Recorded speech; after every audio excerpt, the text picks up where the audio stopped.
En la primera jornada, la de ayer, tuvimos intervenciones de personas de las autoridades reguladoras, el Supervisor Europeo de Protección de Datos, de la empresa, y luego también la perspectiva del presidente de Veridas y la perspectiva ético-filosófica. Además de personas que conocen perfectamente el terreno que pisan, que viven en el día a día los problemas de la inteligencia artificial. Vimos cómo es importante regular la inteligencia artificial, pero sin poner puertas al campo, pero al mismo tiempo con pleno respeto a los derechos fundamentales y, entre otros, en particular, el de la privacidad, el de la protección de datos. Nos están manipulando en las campañas electorales, nos están manipulando o nos pueden manipular en nuestros gustos en el mercado, y todo esto hay que evitarlo. Y en la jornada de hoy nos hemos centrado más en la regulación. ¿Qué regulación existe en Europa, en Iberoamérica, en otros entornos? Porque la perspectiva es global, no es un problema local. El de la inteligencia artificial es un problema absolutamente global, que requiere, hoy había un representante de la Agencia Española de Protección de Datos, que requiere la supervisión del regulador, de las agencias de protección de datos y las agencias de inteligencia artificial que en su momento se creen. Hemos tenido representantes, como digo, del derecho, de la técnica, de la empresa, de la filosofía, de la ética, porque solo con una perspectiva interdisciplinar se puede abordar lo que es la inteligencia artificial y el ChatGPT, desde el punto de vista positivo y negativo. ¿Cuál es la perspectiva de la regulación? Es una regulación que parte de la distinción entre usos prohibidos y de alto o medio riesgo de la inteligencia artificial. Algunos están absolutamente prohibidos, que además esto tiene como fundamento experiencias que ya se están llevando a cabo en sistemas que no son los nuestros.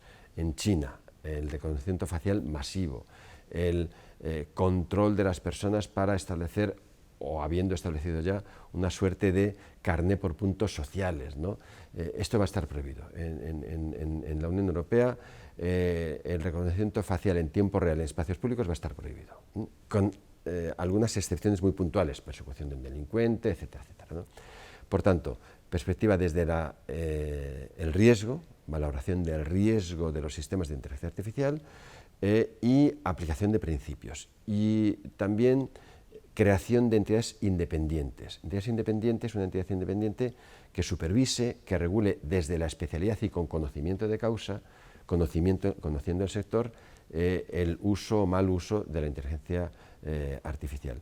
Pero sobre todo yo creo que lo esencial es esta perspectiva del riesgo, es decir, valorar los sistemas y lo que se hace o se quiere hacer con la inteligencia artificial y establecer una serie de requisitos para garantizar en todo caso los derechos fundamentales. Esto en Europa, y fuera de la Unión Europea también hay proyectos a nivel más global del Consejo de Europa, en Iberoamérica, la Red Iberoamericana de Protección de Datos está también analizando la inteligencia artificial, la Carta Iberoamericana de Derechos Fundamentales, la Carta Europea, la Carta Española, una perspectiva que además aúna regulación y autorregulación, los códigos de conducta, el principio de responsabilidad proactiva, las medidas que cada operador, cada actor tome para garantizar los derechos fundamentales. Pero lo importante yo creo que es esta propuesta de ley de inteligencia artificial de reglamento que se va a aprobar en Europa y que va a poner una vez más a Europa en la vanguardia de la regulación de la inteligencia artificial.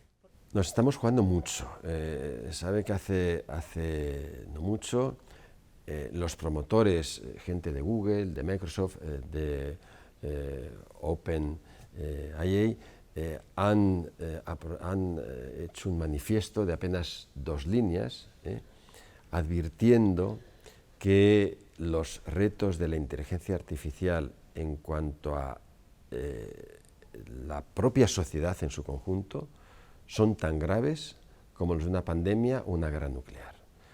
Esto lo han dicho personas, aparte de un número limitado de personas que están muy encima de lo que es la inteligencia artificial, un número muy importante de académicos, empresarios, gente del mundo intelectual, de las ciencias. Es decir, se advierte de los riesgos. Es verdad que la inteligencia artificial puede traer un avance para la sociedad espectacular, espectacular, para facilitar decisiones, para objetivizar, muchas veces objetivizar decisiones también, para generar incluso puestos de trabajo, porque es verdad que va a suprimir puestos de trabajo, pero puede generar otros puestos de trabajo que tienen que ver con estas tecnologías. Pero sobre todo aquí hay un riesgo, y es, en mi opinión, que no podemos todavía saber qué es lo que nos puede deparar el futuro. Ya se empieza a hablar de la posibilidad de leer el cerebro, de controlar el cerebro con técnicas de inteligencia artificial. Si esto llega a ser posible, que va a poder ser posible, estaría en riesgo ya nuestra privacidad mental, y eso ya acabaría con el último reducto de la privacidad. Es decir, si yo llego a poder saber qué están pensando los que están a mi alrededor, ya la privacidad salta por los aires. Y esto puede llegar a ser posible con la inteligencia artificial. Por tanto, beneficios muchísimos, riesgos también. Tenemos que ser realistas. La sociedad y la historia de la humanidad está habituada a convivir con nuevos riesgos. Desde la revolución industrial, el ferrocarril, los vehículos, siempre hemos convivido con nuevos riesgos y hemos sido capaces de regularlos y convivir con ellos.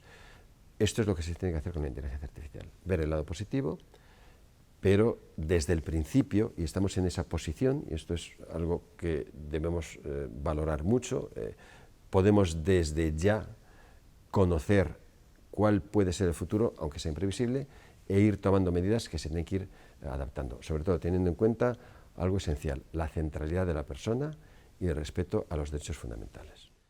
Vamos a ver, somos conscientes de los riesgos que sufrimos en el mundo físico en cuanto a los derechos fundamentales. Yo siempre digo, es un ejemplo burdo, infantil casi, si a mí este bolígrafo me lo quitan, me entero de inmediato. Digo, alguien se ha llevado el bolígrafo. Si en este momento roban mi identidad entera, roban mis datos, a lo mejor yo no me entero. Si en estos momentos alguien está manejando mi mente o leyendo mi mente, no ahora, pero en el futuro, se puede hacer sin que yo sea consciente de ello. Si yo voy dejando datos en las redes sociales y no soy consciente de que los voy dejando y que alguien puede tener acceso a esos datos, estamos ante la realidad de que la violación de los derechos en el entorno digital puede pasar desapercibida, que yo creo que esta es la clave, que la violación de los derechos en el entorno digital puede pasar desapercibida.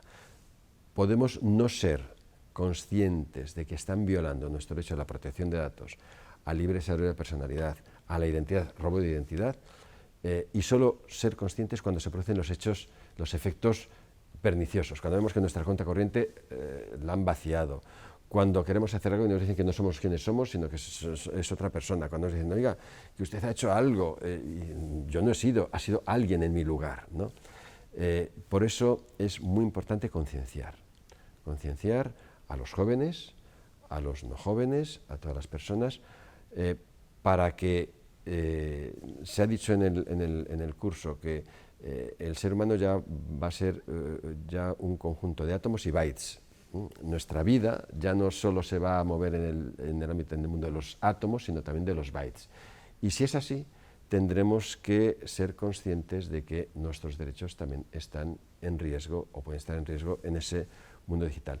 Repito, reconociendo los beneficios inmensos para la sociedad, pero también teniendo en cuenta los retos, porque, repito, y creo que esta es la clave, esos derechos pueden pasar desapercibidos. Entonces, el regulador, el legislador, la sociedad tiene que insistir en que en el mundo digital también tienen que reconocerse los derechos exactamente igual que en el mundo físico, y quizá nuevos derechos como lo que antes comentaba de los neuroderechos. Yo creo que estamos ante una, siempre se ha dicho, ya es un lugar común decirlo, ante una época o situación disruptiva, es decir, que partimos de cero. No es una evolución gradual, sino, por decirlo de una manera gráfica, de un tajo. No es una evolución gradual pasar del teléfono normal al smart, al teléfono inteligente. Son cosas totalmente distintas. Esto es lo que está ocurriendo. los cambios que se están produciendo son cambios disruptivos, de modo que se ha dicho en alguna ocasión que un día no tiene nada que ver con el anterior. Son tales los cambios y a tal velocidad que lo que ocurre hoy tiene poco que ver con lo que ocurrió ayer. Insisto en lo que antes comentaba. Cuando se elabora el proyecto de reglamento de inteligencia artificial en la Unión Europea, nadie habla de ChatGPT. Y ahora todo el mundo está hablando de este tema. Por eso es evidente que se están produciendo cambios radicales, se van a producir a una velocidad impensable, nunca antes se habían producido a esta velocidad, y vamos a tener que adaptarnos. Y para adaptarnos, ¿qué es lo que, y vuelvo al origen, a lo que comentaba al principio, ¿qué es lo que tenemos que hacer? Pues volver a los principios, a los grandes principios. Y el gran principio es el respeto a los derechos fundamentales y la dignidad de la persona.